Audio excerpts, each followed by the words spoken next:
On a single turn in Arcs, in Chapter 2 of the game, I went from having 0 victory points at all and not looking very competitive on the board to scoring 27 victory points, closing out the chapter, ending the game, and having a blowout win against the other 3 people sitting at the table. And I really don't believe they had much opportunity or ability to prevent it. This video is going to be titled something along the lines of like my worst experience yet, or a major problem has been exposed. I don't know. I'm conflicted as to what exactly this issue is. So I'm filming it. I'm talking about it. I want to run you through a general approximation of the scenario and show you the sequences and the steps that went into a blowout victory. And then I also want to talk a little bit about why I think this matters, why it's consequential to the overall arch and experience of the game, why this is going to create a hate-it relationship with some players, and as we've seen, a love-it relationship with other gaming groups. I will say this. I've sat down and I've played this game now with my lovely wife Shira and one of my best friends West, and both of them absolutely disliked it. Neither of them want to play it again. In our gaming group so far, I only have one player. He's played in 4 of the 5 games that I've played, and he's gung-ho. He's interested, compelled, and even thinking about purchasing a copy for himself now. Everyone else is either mixed, conflicted, interested in continuing to experience it, or have completely backed off at this point. And it really has to do with the thing that I'm going to describe and what I'm going to break down here in this video. It has to do with the fact that the ability to just dominate and the ability to be completely bottlenecked or thrown to the curb is extremely wide so far in this game. For the record, I've played 2 2-player games, 1 3-player game, and 2 4-player games, making it a total of 5 games. We were at a Thursday night game group here in Cleveland, Ohio tonight. It is currently 3:20 a.m. and I am filming this as fresh as possible to walk you through and break down the scenario that happened so you can see how I scored 27 points in just Chapter 2 of the game. And I understand. I get it. There is a lot of things that have to go right for this to happen. There's a lot of context. There's the right cards in play, the board set up so I can maneuver and position around. And by the way, this is not exactly how the board was set up. It's similar but not perfect. So don't nitpick the actions that I take here. You're going to have to believe that they happened as I'm describing them. And I wasn't the only one sitting at this table that had experience. Actually, there was only one new player at the table. This was the 3rd game for one of the players. This was the 4th game for another player. This was my 5th game, and this was Shira's 1st game. So we had one person we were coaching, but everyone else knew the rules, were able to AP check, pay attention to cards, knew what was in the market, and understood how to approach the game, how to score, and how to maneuver around arcs. Again, I get it. This seems like a scenario that really shouldn't happen so often.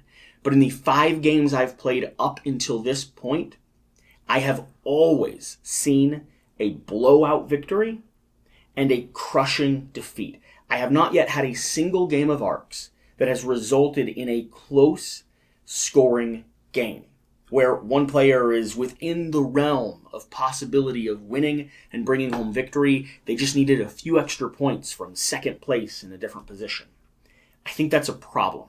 I think it's a major problem with how my group is going to experience and want to continue playing Arcs. I can already categorically say I have no interest in teaching new players how to play this game. The level of sophistication, complexity, and nuance when it comes to the strategy is the thing that is going to make people fall in love with it, but it's also the thing that makes the first 2, 3, 4, 5 plays of Arcs really hard to balance and manage and control the game state. If you have a game group, like many people do, and I think this is one of the reasons why Shut Up and Sit Down loves this game so much. if you have a game group that enjoys the overhead conversation and strategy that goes into board games, the cosmic encounter style, don't ruin me, don't destroy me, let's work together, let me share planets, let's talk, discuss, and have a broken engine that we actually balance as players.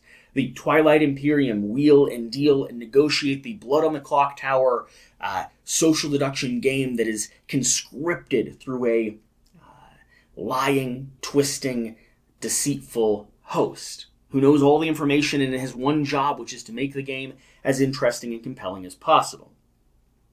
If you like a game that requires you to balance it through conversation, through negotiation, through wheeling and dealing, I think that is why people are falling in love with ARCs, and all the power to them.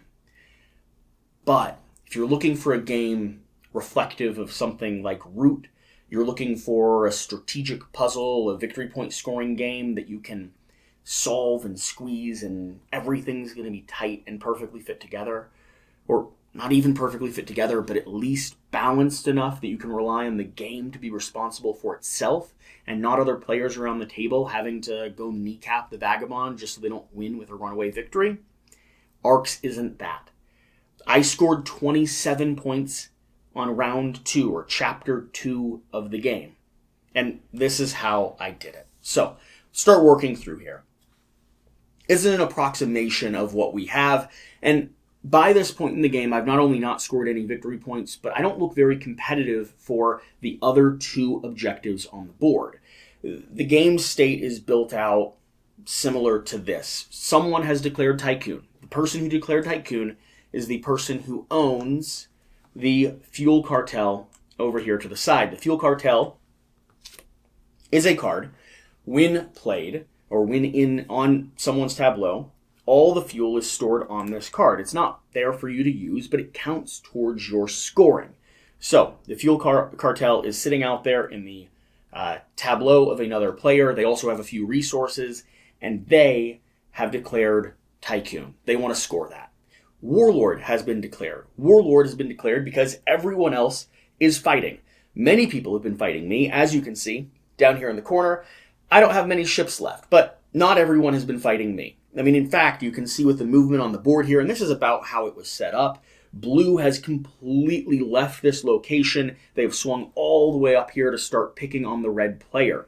And we have over here, red has left this location, and they have zoomed all the way over here to defend and fight with the white player. Everyone is doing their very best to collect and secure points. They're trying to go for Warlord. It was the first one declared. It is the highest victory points for this round of the game. You're going to be scoring 5. So, right now, I believe the highest out there on the tableau is someone has 3, and then everyone else has maybe 2 or so. It hasn't been epic battles. There's not a lot of destruction happening, but there's definitely destruction happening on the table. The last one is Empath. Now, I did initiate Empath. It's the only one that I put into play here, and no one's really been competing with me for it. The reason being is because I have 2 cities built over here on this planet. It's the second highest scoring one, and I have no victory points, so people aren't really looking to min-max me necessarily. And as you can see, I've already collected quite a few of these psionic resources, because well, I was able to harvest them. And with my ability, which will go through the Empath Bond, I was actually able to harvest them really effectively. So over the last turn or 2, knowing that I could use these for just extra bonus abilities and actions when I needed some flexibility and I didn't have cards that could follow very effectively, I got them into my tableau. And because I'm sitting here with 1 on the Loyal Empaths card and 4 sitting here across the front row, everyone's kind of left me alone. We are playing with leaders in this, and the leaders that I have is Noble. Now, Noble has the keyword connected. When you declare an ambition that's not declared, draw and secure the top card of the court deck. You can't use its prelude action now, because there's always a delay for prelude actions. I also have Influential. When you copy or pivot to influence, you may influence twice. And then finally, I have Proud. When scoring, you can only gain power if you get first place, not tied. So if I want to score any of these, I've got to get first place. In light of that and trying to get as many resources as I can, I have went ahead and built almost all of my cities. I don't have my last 2 out at this point in the game, but I understand that if I get them out there and I score, I could get some extra bonus victory points. I also have drafted the lore card Empath's Bond. While Empath is declared, you may tax any cities and build ships and catapult/move with any starports, like they are loyal. You don't take captives. You build ships that are damaged if you're in a blockaded system. So the rules apply, but it's as if I can take advantage of other people's resources throughout here. I convince them through mental mind games to work alongside of me. And then I also have currently the Loyal Empath's card, the Arms Union card, and the Elder Broker card. The Elder Broker card's key ability that I'm going to utilize is the Prelude action. You may discard this to gain 1 material, 1 fuel, and 1 weapon. The Loyal Empaths is the card that interacts with burning your empaths or putting a disrupt or a revolt or whatever the key term is, an outrage on your psionic ability. If you provoke the outrage, this card will stay. You may also spend any resources as psionic. You ignore outrage when spending psionic for this prelude action. So I haven't outraged psionic, but it's a nice little bonus to have because other resources could be used to give me another action of whatever the lead card is, which is going to be important. And then I have Arms Union. Arms Union allows me to place this card next to a face-up played aggression card.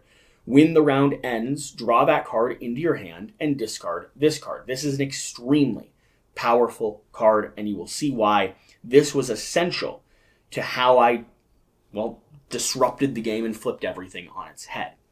So that's the general breakdown. That's like where we are right now in the game.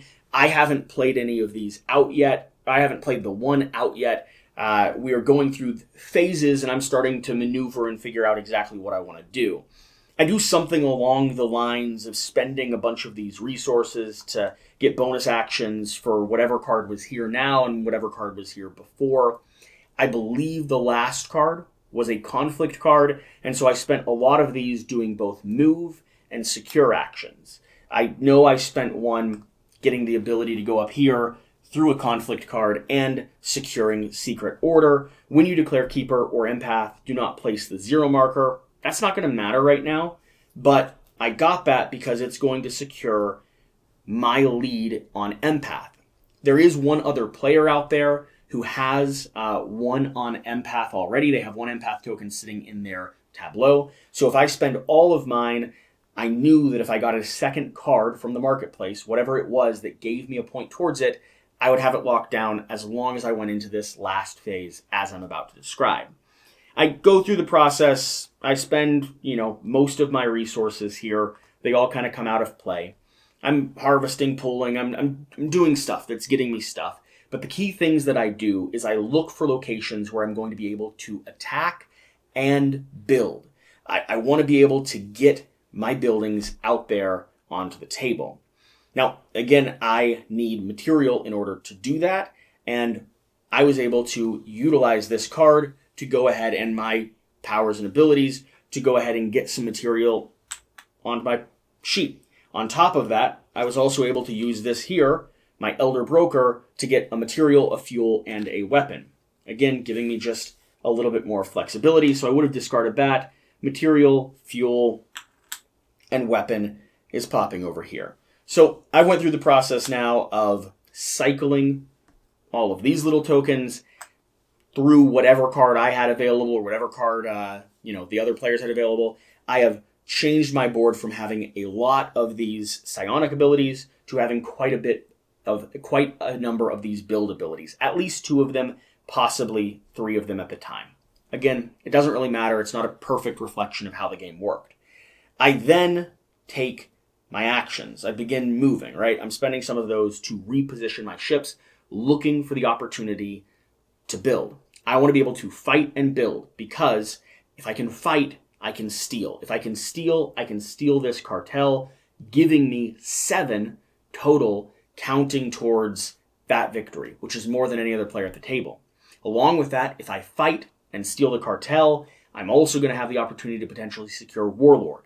So what's the rest of the puzzle? The rest of the puzzle is being able to put out and build with these two little cubes that I have here, my buildings on to the table.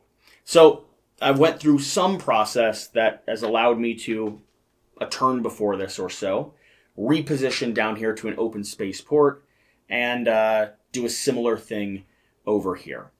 Maybe I move one of these ships or something along those lines. Again, everyone is focused on securing their own victory, the thing that they put out that they're going for. All three of us are kind of focused on one different thing, and then two of them are squabbling over one of them. And in the last phase of the game, when we start playing down our cards, it turns out that no one really has any violent actions, and there's not military available out on the board. So being able to react to the fact that I've moved into these empty zones that people had shifted out of in order to fight to secure the warlord isn't something that people are really able to do. There's not a lot of flexibility there by the time we're at this stage in the game. I also have held my one power card, my one fighting card, because I know that the Arms Union card is going to pair very nicely with that. So, we're playing through the game, we're moving forward, we're progressing. I've destroyed these things some way, somehow. Again, we played the game right. We had people who knew how to play the game watching and being rules lawyers. These have come off the board. I've opened up those slots. I've secured for myself 2 of the 4 total that I need in order to take Warlord, and people are starting to realize that this is a problem. This is where we come into the setting that we have now. Here's where I shifted. This number 7 comes out, giving them 1 action. Someone plays down a copy, giving them 1 action. I believe they just taxed in order to get resources to move on to Chapter 3. So the first 2 actions of the game were more or less wasted. I then come. I play down my number 1 aggression card, and I start taking my prelude actions. I, of course, spend my 2 cubes to build. I get 2 buildings out in zones that I just destroyed and opened up. So I now have the ability to score additional points as long as I get first place in any number of these objectives. On top of that, I begin maneuvering and repositioning. I don't know exactly how many resources I had, but I begin getting in position to fight, and I go ahead and play Arms Union on top of my 1, because it's a prelude action. So my card goes down first, and the abilities that I get from my cards aren't spent yet. So I have time to put Arms Union down into play, meaning I'm going to be drawing back my number 1 aggression card. Now, yes, other players around the table could have, should have, would have been paying attention to the fact that that is a possibility, and maybe if they're counting cards, they could see maybe that last one hasn't come out, but there's not really enough known information at the tableau that people would expect that that could happen. And even if we were at this stage and they thought that was going to happen, what are they going to do with the last cards they have in their hand? It's really not going to be the most effective turn. So I play Arms Union, meaning at the end of this round, I'm going to be able to draw back my number 1. I will be the only person with that 1 card. I will be able to play it down. I will be able to take 3 actions with it, and I'll be able to utilize some of the other actions I have in my tableau. I don't have fuel at this point, so I know I went into this last round with only 4 actions because I had my 1 little rocket over here to the side. It's about where we are, something along those lines. Again, I can't, it's not too specific, but that's the theory. Up here, this white player is the one that owns the fuel cartel, and I am trying to rip it from their grasp. I take my 1 single action. I think it was something along a move, something along the lines of a move action. It might even be that at the time I had ships over here, or in here, and I moved them into the position that I wanted to really focus and deal damage at the moment.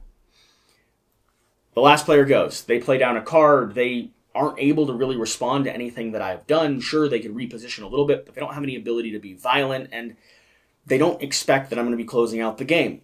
They think maybe I'll score 2 of these, but 27 points clean is not something that any of us have ever seen before. Blowout victories, yes. 27 points on round 2 or chapter 2 of the game, no. So they play, they get set up, they tax, they get ready for the next phase of the game, and I pull this card back into my hand. Only 1 person has been able to respond to the fact that I've put this out and that I will be getting an extra bonus turn, and this is where it becomes a major problem for the table. I place this 1 out. I now have 3 actions corresponding to my militaristic aggression. I'm going to spend this 1 ability because I have my Loyal Empath's card, meaning I could spend any resource as a psionic, giving me one additional action, so I have 4 total actions: attack, or move, or secure, of course, but I'm not in a position where I need to secure anymore. I'm focused on trying to take down my opponents and go ahead and get at least 2 more victories here in order to score that Warlord track. So, this is where I start trying to steal fuel cartels. We come up here to this location. We've got 2 ships. I've got 4. We've got 1 city. Now, the problem is I do not want to destroy this city because this city is fuel in and of itself. So, I pop up here. I grab, I forget exactly what number of dice that I grabbed, but I grabbed some number of dice. I think I went heavy red to start with, or maybe I went with, 2 orange, a red. I think maybe it was like 2 orange, a red, and a blue, or I might have even played it super risky, not paying as close of attention as I could, but either way, I roll, and the result that I get results in a little bit of damage on the table, but it doesn't result in this being destroyed. So, this takes 1 damage, flipping to its backside. One of these ships gets damaged. I believe at the time one of these ships came off, but we won't harp on that too much. And, of course, my ships are going to take a bit of damage, but I can spread it out fairly evenly. I did end up getting, when I rolled, the 2 keys that I needed in order to go ahead and steal the fuel cartel. And so this wibbly wobbles its way over onto my tableau. I now have primary on Tycoon, and there's nothing any other player is going to be able to do to react or prevent it. That was one of the actions that I needed to take. The next action that I took was a move action, shifting over here into this zone where red and blue had been fighting horrendously, and I begin fighting here. I lost 1 ship to white somewhere along the way. I even think they possibly had 2 ships left, and I wanted to steal one of them before I moved on. So I think I did another roll, but I only rolled a total of 2 red dice instead of the 4 that I could have, because I specifically didn't want to destroy our little chapel here. So this would have taken 1 ship and destroyed another. I'm now at 4. I need 1 more in order to secure the victory. I've taken 2 actions there. I move over for an action, and I have 1 action left. Well, what am I going to do with 3 ships and a need to steal some resources? Well, and have Warlord? I roll all 3. All 3 is, yeah, sure, possibly going to do some damage to me, although their ships are already flipped because they've been fighting previously. So I'm not getting any from that circle, and I'm able to hit enough to wipe out 2 or 3 of them. And suddenly, I have the trophies necessary, because I had 4 fighting actions in the very last phase of the game. I have the psionic necessary, because people haven't been competing with me in it, because I had so much initially, and I utilized that to leverage and draw cards and do more. And I have, with the fuel cartel that I've stolen by battling, I have secured Tycoon. Not only that, but I've positioned and placed out the +2 and the +3, giving me a +5 to every single 1 ambition, as long as I come in first. So, up here in Tycoon, I'm going to go ahead and score 8 points. Warlord, I'm going to score 10, and here at Empath, I'm going to score 9. Moves me from 0 to 27. A few of the other players score 2nd place, moving them up just slightly, and that's the end of the game. Chapter 2, done. 3 players left completely in the dust, in the background, and all of us kind of feeling mixed about it. All of us having really conflicting emotions.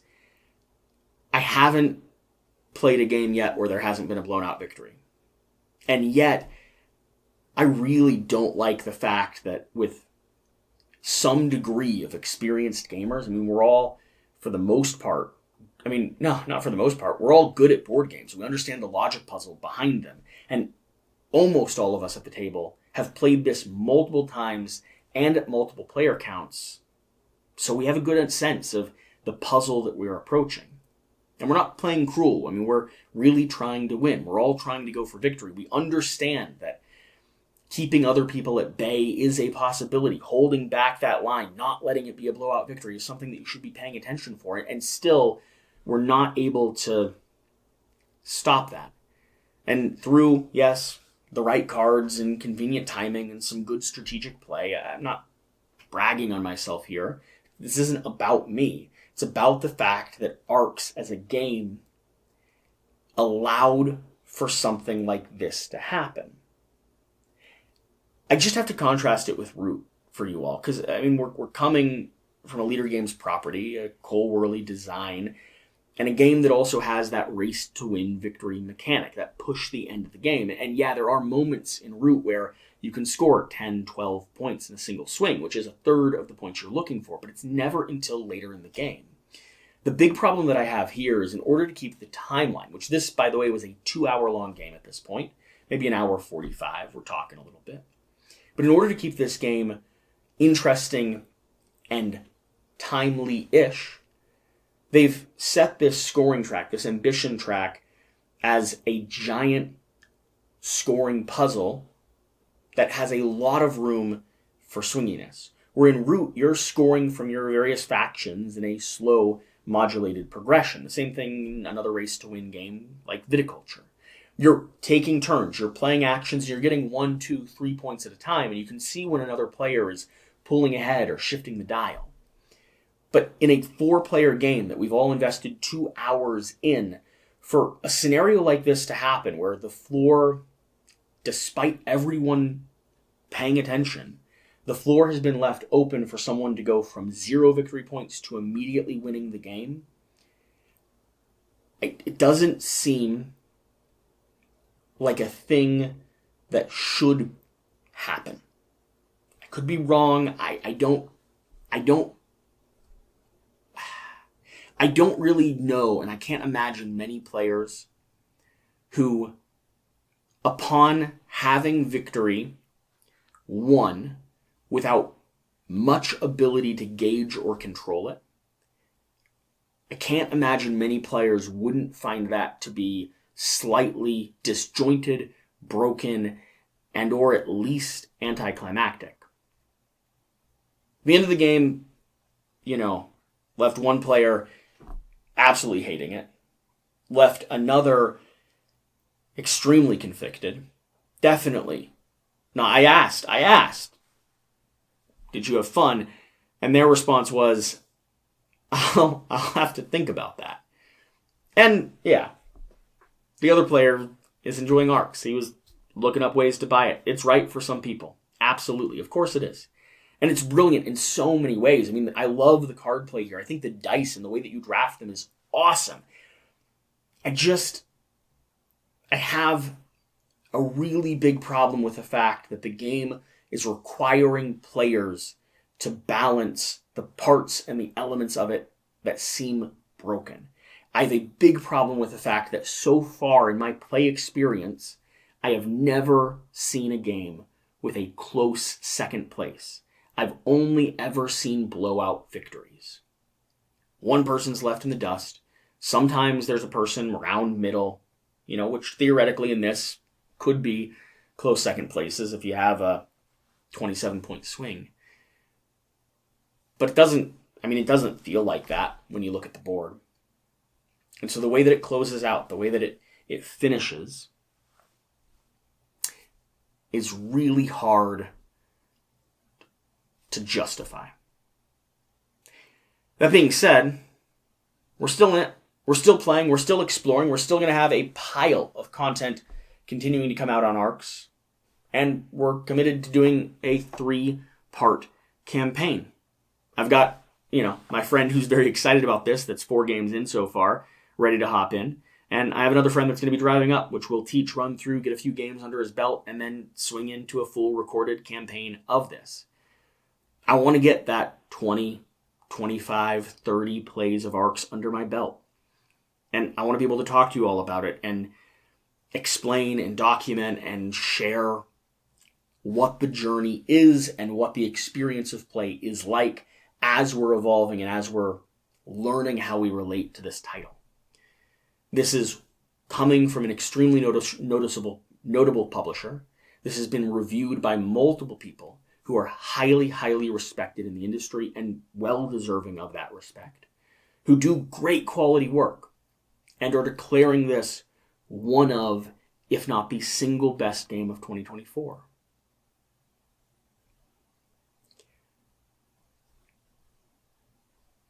That's hard for me.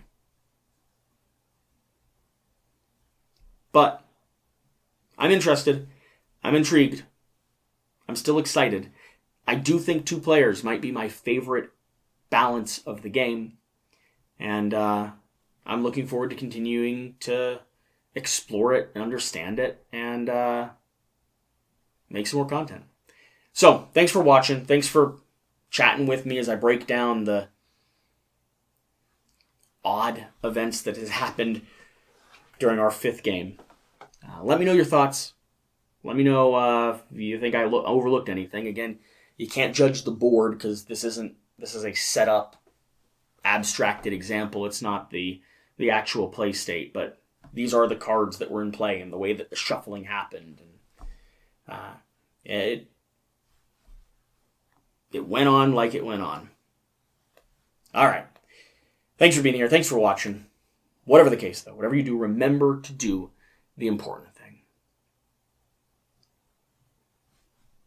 I don't know what, I mean, you're going to have to, you probably know what the important, I assume you do, what the important thing is. So you just go, you do that.